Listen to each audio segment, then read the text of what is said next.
Hello everyone. Today we talk about how to fix the app of Starz on.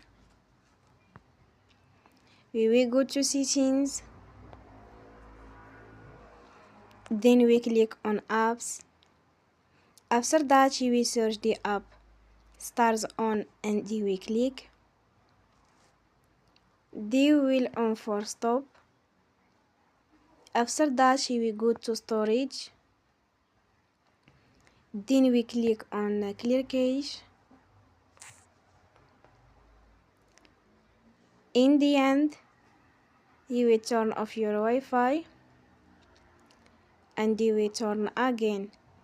Don't forget to support us by like and subscribe.